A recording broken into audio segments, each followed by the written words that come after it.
Welcome everybody to Wednesday Women's Wine Time, where we get to connect, we get to have a little glass of vino midweek, and we get to talk to another inspirational woman who is making headwind in the world. I am so delighted tonight to introduce my guest, Annie. Welcome, Annie.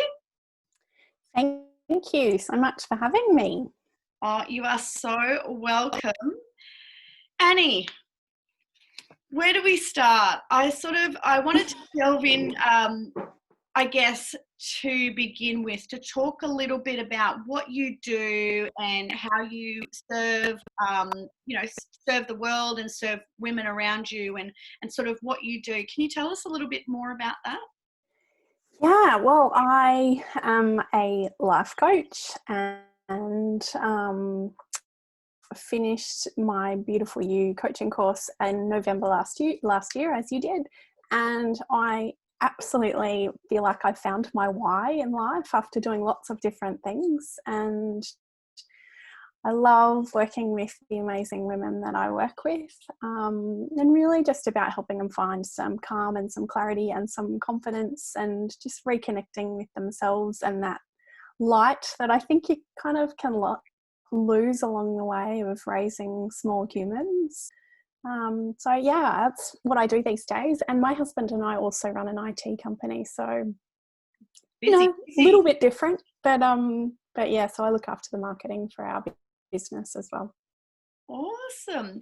And so you're a writer as well. Can you tell us a little bit about your writing? Yeah, writing's a little bit few and far between at the moment, but I started a blog back in 2011. So yeah, a long time ago now.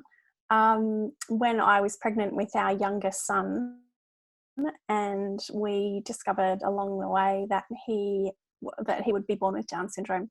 And I think my writing I would always love to write, but I think it was a bit of a process of bit of therapy probably at the time in processing that diagnosis prenatally, because we had it, we received that when I was about 5 months pregnant. But then it just became a way of connecting with other people, other families that had kids with Down syndrome, and really just, I guess, highlighting how normal life looked for us in having a child with additional needs. And yeah, so that's kind of how it started. And I've just always loved to write. So these days I do a lot more journaling than I do writing, and I have started a podcast not so long back. So that's kind of taken over my writing, I think, but I am looking forward to getting back into it at some point. A podcast, like, wow, that's huge. Yeah, it's been fun. Yeah, it was one of those things that always been in the back of my mind for many years. And yeah, I just thankfully had a few people holding my hand and pushing me off the ledge. And I launched that back in May. So yeah, it's been good. And what do you talk about on your podcast? What's your podcast about? It's really about finding joy through difficult times in our life. And I guess as our story will unfold, we've had a bit of a tumultuous, decade probably in parenthood. And so it was, I just think there's so much that can be gained through these lives that we live, that we tend to, as humans, I think, avoid hard stuff, but it's the hard stuff that helps us to grow and makes our life richer. And I think it's absolutely possible to find joy even when things feel really hard. So that's kind of the message that I'm running with on the podcast. Oh, that's beautiful. I love it. Well, I guess let's delve into your story. I mean, most of the women that we talk to on Wednesday Women's Wine Time do have a story, and you're exactly right in what you said before, in that if we had a life that was just smooth sailing, we wouldn't grow. And some people have stories that are harder than others, and more, they're sad and things like that. But do you want to tell us a little bit about your story? Sure. Well, I guess so. My husband and I have been married for 17 years, and we launched into parenthood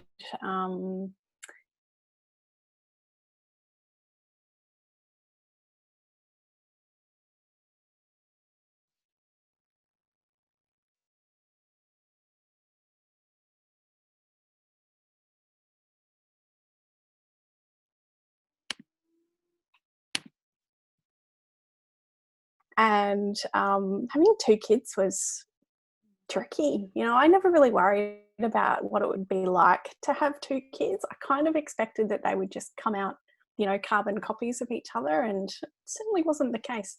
But I decided we definitely needed a break in between. I knew I wanted more than 2. I come from a family of 7 children, so I'd grown up with that big, beautiful family, and so I knew I wasn't done at 2. But I thought we definitely needed a little bit of a break before number 3. But the universe had other plans, and found out we would be having our 3rd baby in 4 years, which was a bit of a shock to the system. And then we went along for our 12-week scan, a nuchal scan, and we found out that we had a 1 in 14 chance of our baby having Down syndrome, which was another bit of a shock to the system. And we were pretty devastated, to be honest. And we agonised over what we would do next. And we made the decision that we would have this beautiful baby of ours, regardless of how many chromosomes he had. But we needed to find out either way. We didn't want to just wait until he was born to find out. So we went through the process of having some more prenatal testing, and we discovered that he did in fact have Down syndrome. We did our very best to find out, to not find out whether we were having a boy or a girl, but our obstetrician did tell us about 6 weeks before he was born. She'd had an all-nighter, I think, and then said to my 2-year-old, "Oh, here's your baby brother," as she was scanning me. And I was like, we weren't going to find out. It was like, we tried so hard, given all of the testing. Yeah. But anyway, so we, it was a really hard time in our marriage, especially. We both had to process that grief of the baby that we were expecting. And it was pretty quiet and silent between us for a while. We weren't very good at leaning into each other, but I think we slowly came around to looking forward to meeting this new baby of ours. And the boys were very excited about meeting a new little baby. And Nicholas Love arrived into the world in March 2012 and was the absolute light of our lives. And just, it is a gross generalisation that all kids with Down syndrome are happy all the time. But he certainly had that sense of joy that, was so fully present in life, and and changed us in so many ways. He was the gift that we didn't know that we needed. And so, and life was kind of relatively normal, as in chaotic, having 3 boys under 4 years old. Wow. But, I actually have I have quite gentle boys. Yeah. So, when we have other families over and they have 3 boys, they run circles around mine. But yeah, so, it was crazy and chaotic, but wonderful and exhausting. And then at about 18 months into, or Nicholas was 18 months, Charlie was 3, and Sam was 5, and we discovered that our eldest son, Sam, had acute lymphoblastic leukemia. After a process of, just a few niggly things, a bit of a sore knee and things like that. He was quite emotional. And so we went back to the GP, 4 or 5 times, and eventually got a diagnosis. acute lymphoblastic leukemia for boys. The treatment protocol's about 3 years. And so, we launched into that new normal of taking our son to the hospital. And, we were really lucky that he was quite well through the whole process, but it certainly, changed our life a lot, simplified things. I think, we just had to stay a lot closer to home, and so he was 5, and the plan was that he was finishing treatment in about November of 2016. And then in May of 2016, Nicholas got really, really sick really suddenly. And we, again, took him to the GP multiple times, never really found any answers. And then one particular day, we thought things were turning the corner. But he just had a few different symptoms that particular night. So we decided we'd take him up to the hospital. And I rang my husband, Ben, it was probably midnight by that stage, just to tell him we'd be admitted. Nicholas was going to have IV antibiotics to, combat what they thought was a throat infection. And then, so I told Ben to go to bed, and then I would call him in the morning, that we were probably going to be in hospital for about 24 hours. And within the next 6 hours, Nicholas went septic and ended up in ICU. And we faced many battles over the next couple of weeks, but they discovered through that process of diagnosis that Nicholas also had leukemia. But unfortunately, he just had too many hurdles to face. And there were times where we thought he was getting better, and there were times where he plateaued a bit. And then the final weekend, we had a really tough conversation with doctors who said, he was holding his own, but I think they said something along the lines of he had a moderate chance of survival. They're not words that you ever want associated with your child. And it was a long weekend, and he ended up needing emergency surgery on the Sunday and pulled through, which we didn't think he would. And I know all of my family had celebratory drinks that evening, and Ben and I think were in bed by about 7 p.m. But we were called in at about 2 a.m. because they said that his numbers were not looking good and he was declining, and he died probably about 2 hours after that. So we got to be with him in his, final hours, and didn't get to take him home as we always thought we would. Even in the hardest moments of those 3 weeks, I just never thought we wouldn't take him home. And so we launched into this new normal life, navigating grief and trying to parent, a 6 and an 8-year-old boy at the same time. So that was 4 years ago. He died on the 2nd of May 2016. Oh my goodness. I'm so sorry for your loss. Thank you. Yeah. I couldn't even fathom, what you've been through, and the impact that would have had not only, on you as a soul, but, on the marriage and the kids and the dynamics of the family. And it changes everything. Mm. And to be blessed with this beautiful boy. How old was he when he passed? He was 4. 4. Yeah. And so what was he like as a person? Oh, the best kind. Yeah. Just such a light. Just he had this white blonde hair and blue sparkly eyes, and he just drew attention wherever he went, because he was just that kid that wanted to say hi to everyone. And he wasn't at 4, probably wasn't, he wasn't talking like his typical peers, but certainly had no issues with communication. He was definitely a ladies' man.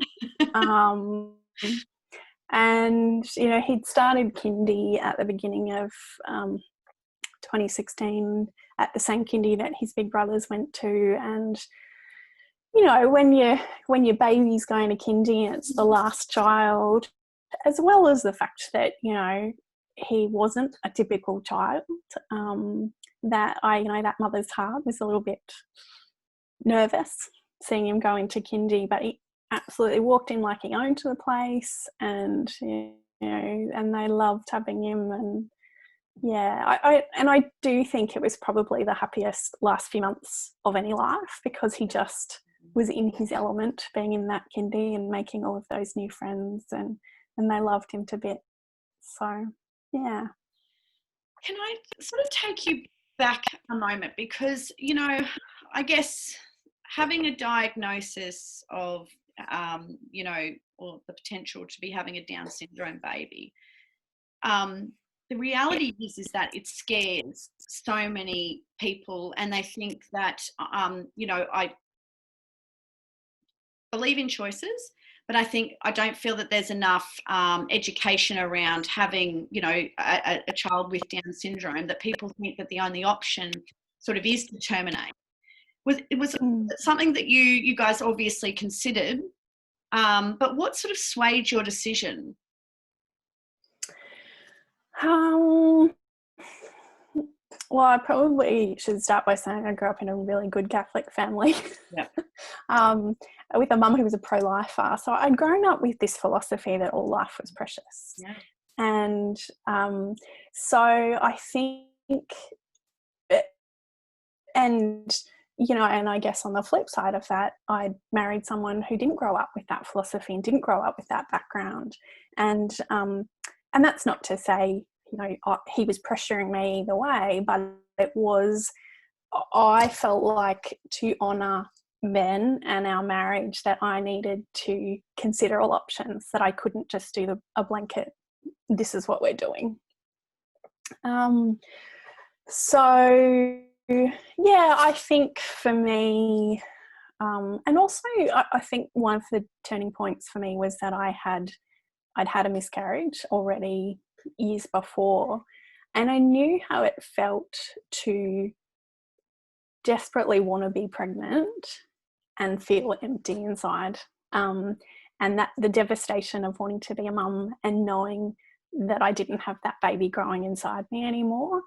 And when the miscarriage happened, it obviously wasn't anything I had done, and I couldn't imagine feeling like that, but knowing that I had made that decision.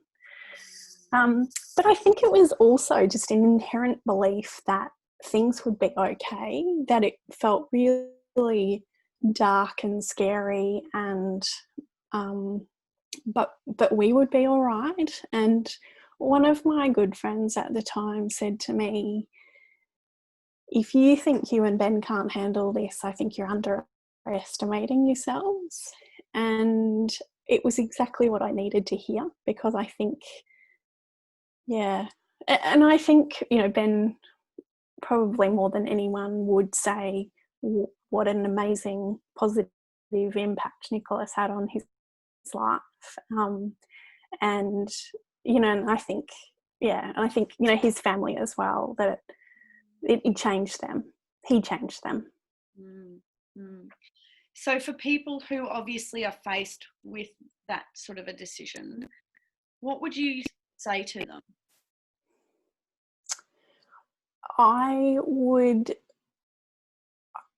I think there's not necessarily resources being given out at a doctor's surgery or obstetrician, but I think there's some amazing resources out there from families who know what it's like to live with a child with Down syndrome. And, you know, and I think when I was pregnant with Nicholas, there were a fair few blogs around, and so that's where I gained my strength from, because I could see the impact that the child had on their families.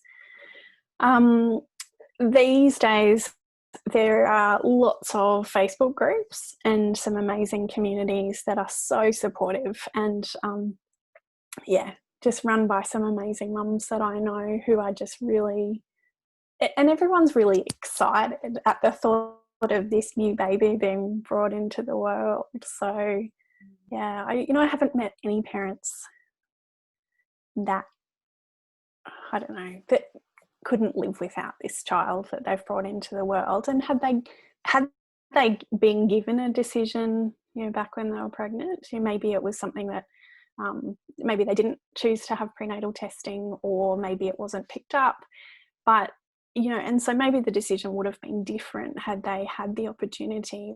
But knowing that baby and knowing that child that they've brought into the world, you just, I don't know anyone that would want them any other way.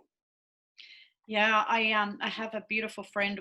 When I went volunteering in Africa, I met this beautiful woman who fell in love with a man over there, and they had a beautiful son, and he's got to be 9 or nearly 10. He's around Josh's age, and obviously she had her babies over in Africa. She's from Wales, and her second son had Down syndrome, and she just had this feeling that something was different about him.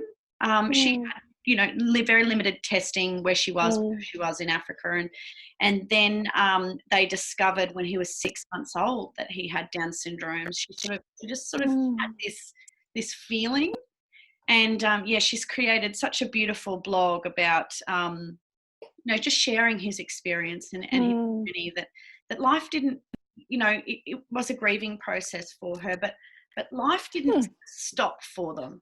He was such a vital part to their family, and it wasn't like that it was devastating or that their life changed. It changed, but it wasn't a devastating change.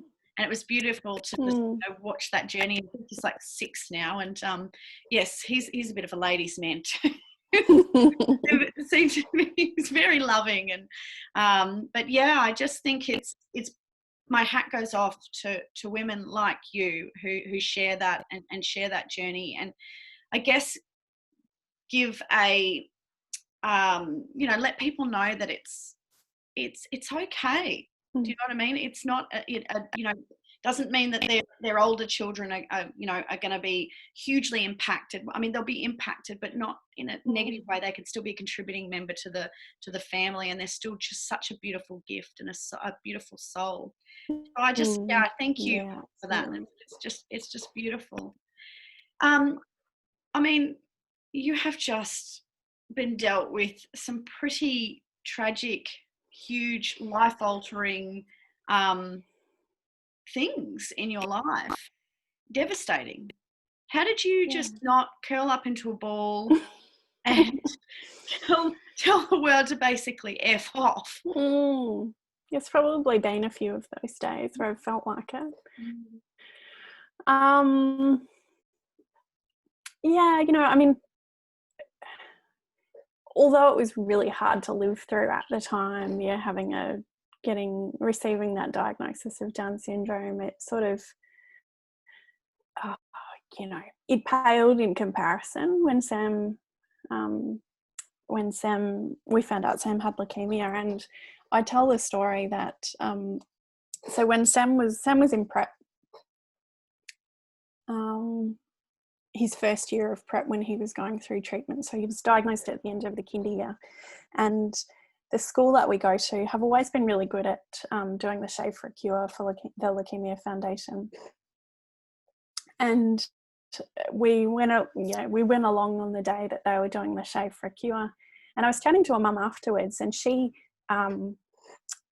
good friends with friends of ours that have a little girl with Down syndrome, so she knew Nicholas, and she was like, "Oh, so why did Sam decide to shave his head today? Was it something he wanted to do, or did you encourage him?" And I was like, "Sam didn't shave his head at Shave for a Cure today. He has leukemia, and he doesn't have any hair at the moment." And she was like, "Wow, so you've got a kid with leukemia and you've got a kid with Down syndrome." And I was like, "I know, right? We hit the jackpot."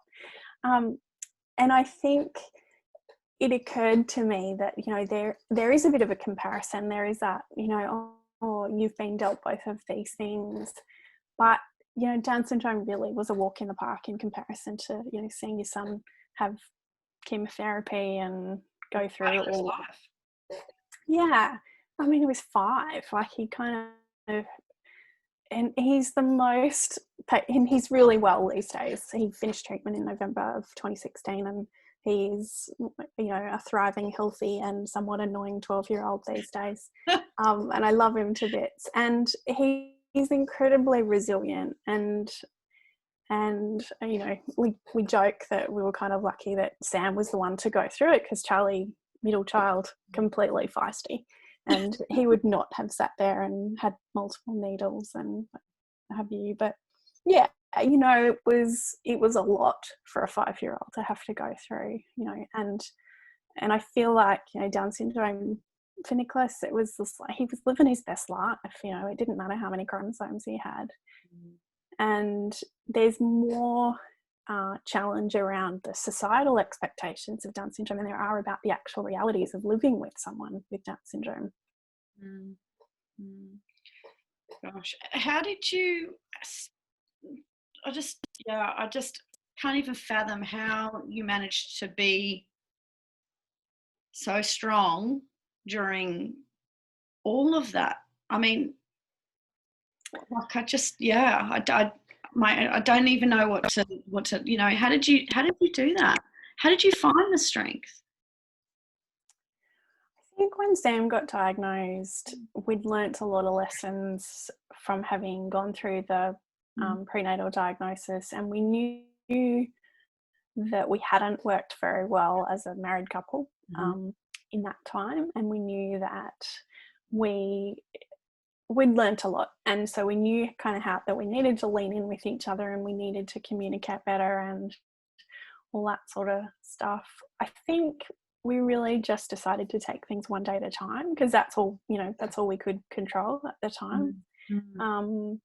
We kind of launched into this new normal of having to go to the hospital and having to be really careful of Sam's immunity, that he wasn't getting sick in other ways while he was going through treatment. So we just really simplified life, I think, and we just tried to stay pretty close to home. But yeah, look, it was really hard, and I can remember days going to morning teas at school and hearing mums complaining about the fact that they I don't know, that they hadn't been able to go to Aspen for Christmas or something. It wasn't that like, but it was that feeling of, well, we can't leave the country. We can't we could barely, we'd go on holidays, and we'd try to go to Caloundra, and we'd end up at the local hospital, because it was just, life was erratic. So I mean, I think we kind of, earned our stripes, so to speak. So by the time it came to grief, which is just a whole new level, as you know, we just kind of learnt to listen to what we need and honour what we need as a family and as individuals. Hide from the world when we needed to.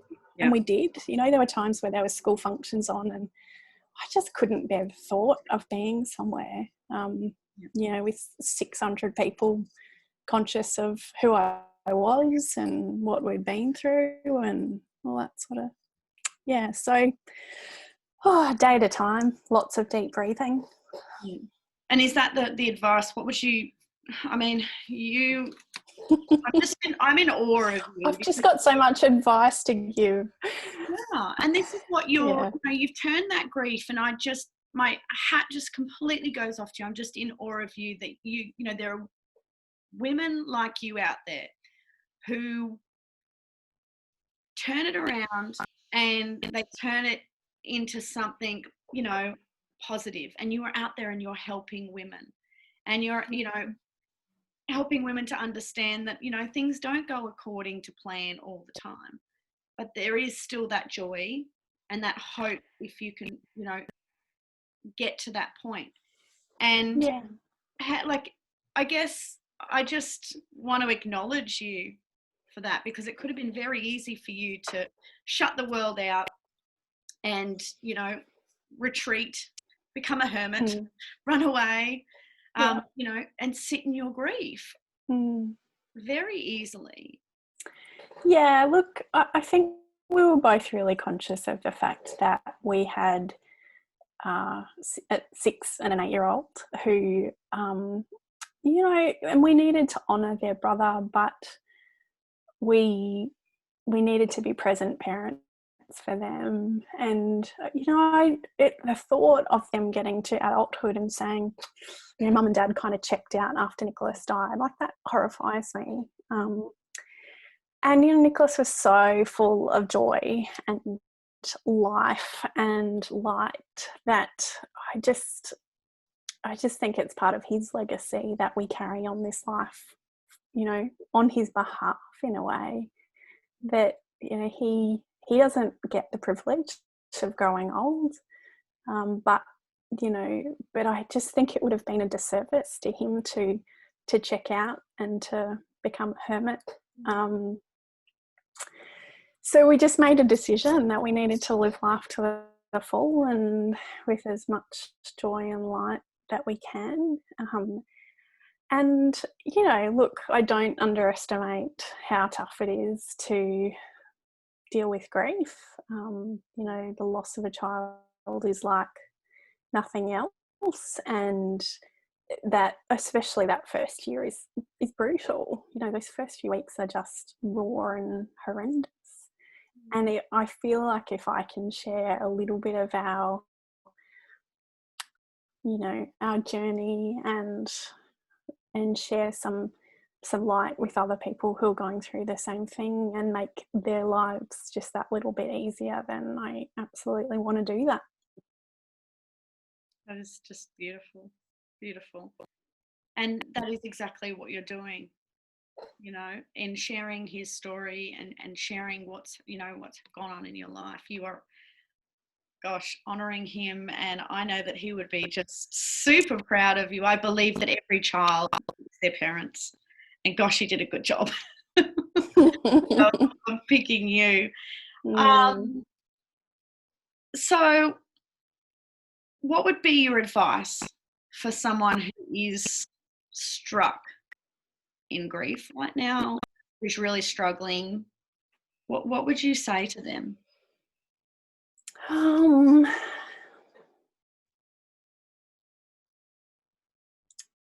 think probably to find somebody that can support them and to understand them.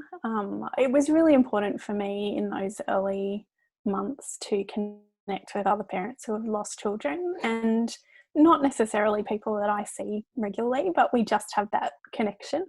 And that was really important for me.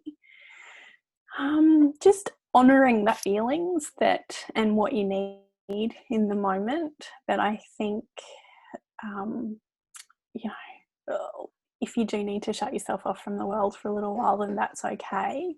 But it is important to go out and to get fresh air and to move your body and to breathe and, you know, and just to live at the same time.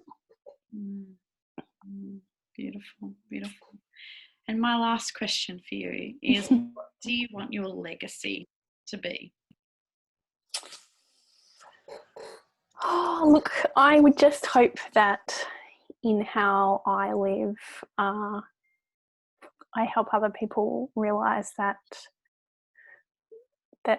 the hard stuff is okay, and it makes us who we are, and it makes us grow, and it makes our lives richer, and it's not something to run away from and avoid, but that it's also possible for hardness and joy to coexist. You know, that there can be gifts in those hard things that we go through, and just to keep looking for them. Beautiful. And where can people find out more or get to know you a little bit more? Well, the blog that I started back in 2011 is called Mummalove, MUMMA-LOVE.com. and I am on Instagram at Mummalove, and I have a Facebook page which is Mummalove as well. And your podcast? And my podcast is Mummalove too, just to keep it consistent. Yeah. That's just awesome. I'm going to be honest, I didn't know your story. And I am just so thankful to you for sharing tonight and for being so open and for letting us, know a little bit about Nicholas. I feel so blessed to just be in your presence and to, for you to have shared all that you've shared tonight. So I really am so thankful to you. And I know that you are on a incredible journey, and you are helping many, many, many women. And I know you have so many more women who are touched by you and what you do with your openness and your gentleness, and you just have this incredible energy about you. I know each of us can feel it tonight, can't we, ladies? Yeah. Does anybody have any questions for Annie before we do our final wrap up?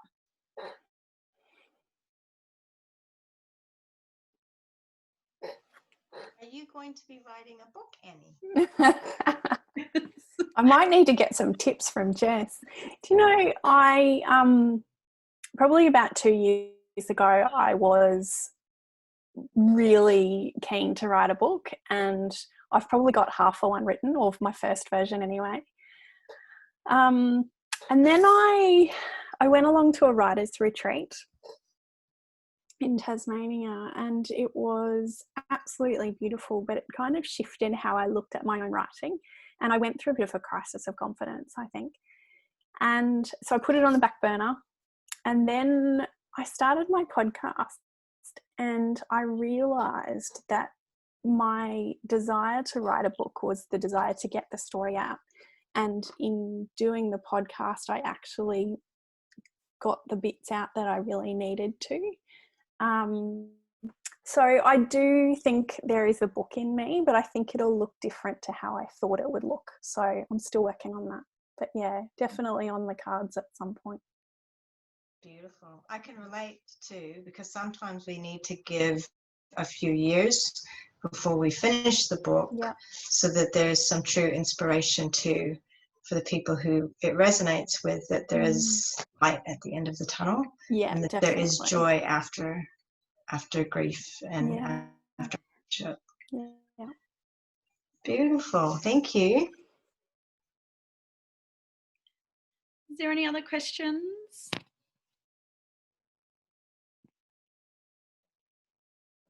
No. Well, nope. I wanted to say awesome. Thank you for sharing. You're welcome. Thank you, Trish. Brilliant. And you do need to write a book. That's what I'm thinking. Trisha's written a few, as you can see in the background. Yeah, I can say. Awesome. Yeah. Well, sorry. I would look forward to it. Thank you. I'll let you know. Yes, I think your story is phenomenal, and it would be beautiful in a book. And my advice would be just to be you, and don't ever, I think, when we go to write the book, it's always like, you feel like there are these expectations, and the best thing that you can do is just to get in that zone and feel into those feelings. And the first draft is never going to be the final draft. No, that's right. Don't worry about all the other stuff. The first draft is usually when all the emotions come out, and all the stuff, that the feelings, and that's often the most, it's the most raw. And sometimes you reread back over it and go, oh my goodness, did I write that? But yeah, I always say to people that just get it down, and you can pay someone to edit it later. Yeah, that's right. But I just thank you so much for being here tonight. You are such an inspiration. I'm just so honoured to have had you as a guest tonight. How incredible. So thank you so much. Thank you. Thanks for inviting me. It was lovely. It was. And if you want to find out more, Her podcast is incredible, Mummalove. Thank you all for joining us tonight. I really appreciate it. The recording will be up shortly via YouTube. So if you want to go back and have another listen, you're most welcome. Well, have a wonderful week, ladies. Thanks again, Annie, and take care, everyone. Until next week. Beautiful. Thanks, Jess. Bye for now. Thank you, everyone. Bye.